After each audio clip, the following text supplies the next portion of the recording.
Alright, I am back once again, and my previous video about the two different Nikon S4s did pretty well, so I thought I'd follow up with kind of a similar item that I've become so enthralled with I own two of, but also something that's kind of mysterious.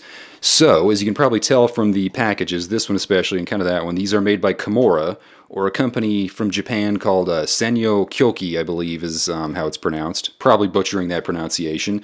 But I have the two lenses in here. You might have seen them before. They are more or less identical. They have different serial numbers. Both of them have the exact same cap.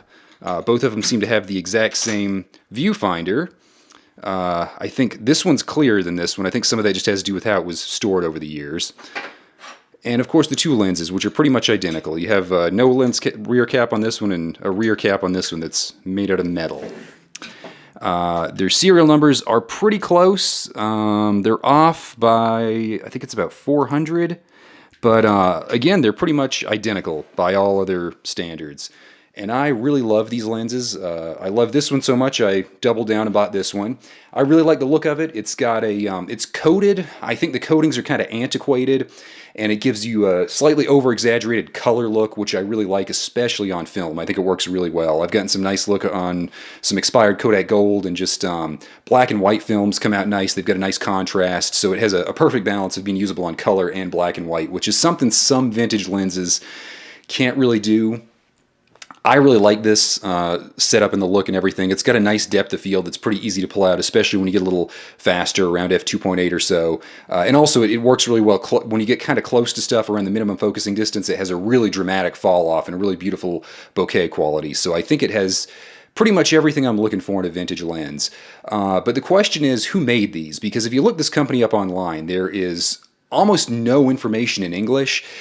And just not a lot of information at all. Even from what I've seen in Japanese, there doesn't seem to be a whole lot of information. And I mean, looking at these packages, you know, you've got this one that seems to have almost like a little sale sticker that's left on it, but it seems to be kind of permanent.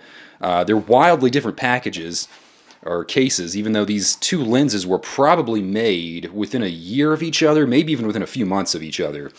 There's a lot of Komura lenses out there. They're in a lot of different mounts, so that doesn't really answer a lot of questions. The one thing I've found is that apparently they were located somewhere in Tokyo. I don't remember the exact place.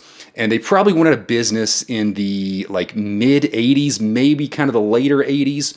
And they were producing kind of vintage style lenses up until a year or two before they went out of business, which is kind of impressive in a way. And it's also kind of strange they were producing lenses in some of these older mounts up until that time, from what I can tell. They did make some in more modern, like Nikon F mount and I think M42, the kind of universal mount, but they're out there, but they don't seem to be quite as interesting or remarkable as some of the older lenses that are made in screw mount, or the Nikon S mount, or I think there were some in like the early Topcon mount, and a couple of other mounts that are kind of obscure.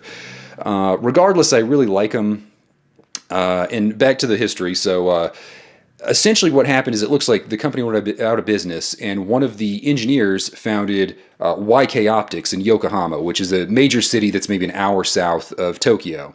And of course they made that 21mm lens I had, and they made a pretty famous 28mm lens, some viewfinders, and a couple other little trinkets here and there. So the company did kind of live on, but even YK Optics, they were a pretty small company from what I understand, and again, there's not a lot out there on them in English.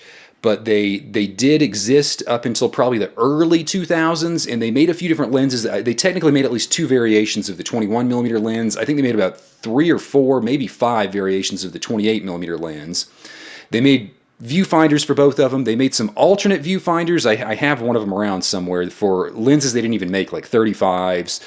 And a few other little things. I think they made screw mount to M mount converters, which are often included with the lenses. And I feel like they might have made just a couple other little things, but I don't remember off the top of my head. Their overall list of things they produced was pretty limited, but it was kind of interesting. And again, I just kind of like this. And even stuff like right here on the bottom, you have the previous owner, Kobayashi, wrote his name there. And a lot of people would hate that and try to rub it off, you know, get it off with some alcohol or some sort of lighter fluid or something. But I kind of like that. I find it kind of charming. The guy wrote his name on there, and it, you know, somehow years later it ended up in my hands. There's even a little interesting article from Japan. It seems to be a microfiber cloth for some sort of, I guess like a optometrist. It's got that little eye thing, and some stuff in Japanese I can't really read.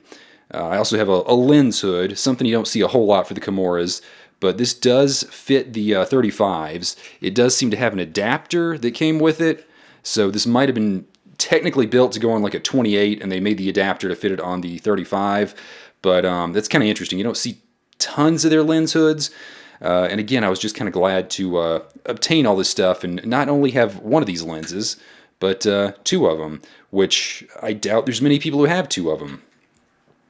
I mean, that's basically it. I'm just kind of going on and swooning about one of my favorite lenses, but not without reason. I really do like this lens. I think it produces some very nice images. It just seems to have a perfect balance of everything. Like I said, it works great on color, works great on black and white. You get a really nice depth of field out of it. If you know how to use it, it does take a little bit of effort, but it's not that hard. The build quality is just amazing. I mean, even stuff like that, kind of the zebra striped scalloping on the focusing ring, I like the look of that.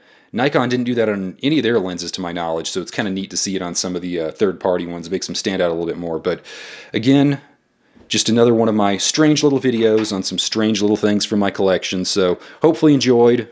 Hopefully you learned a little something. And maybe if you see one of these lenses, you don't write it off as being some cheap piece of junk. Maybe if the price is right, pick it up and try it out, because I've really enjoyed using these lenses, and I would love to have a few more of them, but they're kind of hard to come by, and some of them are expensive. But that's it for today. Thanks for watching.